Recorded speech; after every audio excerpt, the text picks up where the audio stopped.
Nakuha ni Meiko Montefalco ang gigil ni Sian Gasa. Talaga namang nakatikim ito ng real talk galing sa pambansang Marites. Totoo nga kayang kinain na ng pera si Meiko kapalit ang pagtapak nito sa katauhan ng kanyang asawa? Tama lang ba na i-broadcast sa buong mundo ang issue ng kanyang asawa na siyang dapat protektahan niya?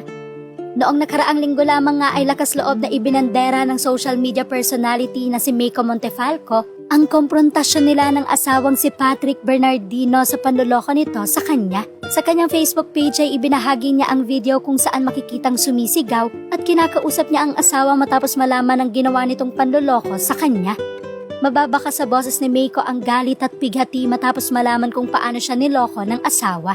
Ani Meiko. Sa kabila ng kanilang paghihiwalay noon ay nagdesisyon siyang makipagbalikan at ayusin ang kanilang pamilya para sa kanyang mga anak. I didn't have enough evidence to prove that he really did cheat. I did not know the extent of his sin. All in the name of marriage and our kids, I forgave. But now that I found out everything on my own, now that he admitted it because he has no choice, he was caught. Now that the homewrecker he did the sin with proudly told how they did it. Lahad pa ni Meiko. Base sa mga video clips ay may nangyari sa asawa niya at sa umanay kabit nito sa mismong wedding anniversary nila.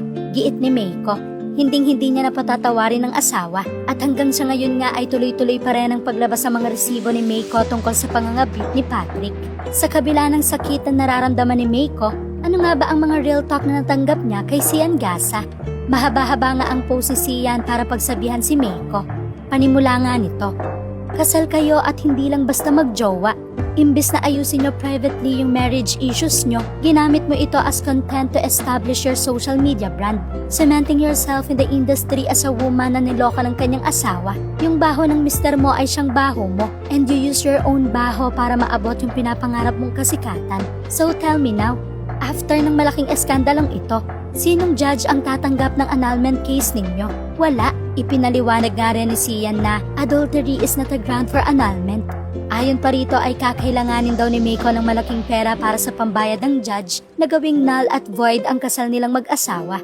At dahil pinaputok mo nationwide yung issue niyong dalawa, kahit magbayad pa kayo ng 10 milyong piso under the table, walang tatanggap sa annulment ninyo dahil mawawalan ng lisensya yung judge at mga abogadong involved.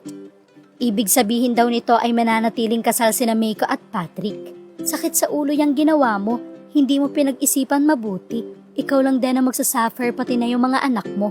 Ikaw lang din yung talo. God bless you.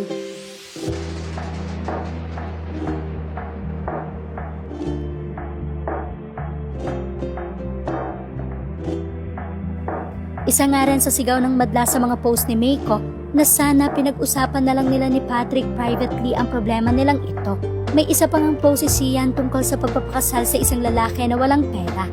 Ang hindi ko maunawaan, bakit nyo pakakasalan yung mga ganyan kapangit na tao kung wala naman palang pera? Alam nyo, yung true love na yan ang magpapahamak sa inyo. Magpakasal kayo for money, not for love. No money, no marriage. Sa ngayon nga ay wala pang sumbat si Meiko sa post na ito ni Sian.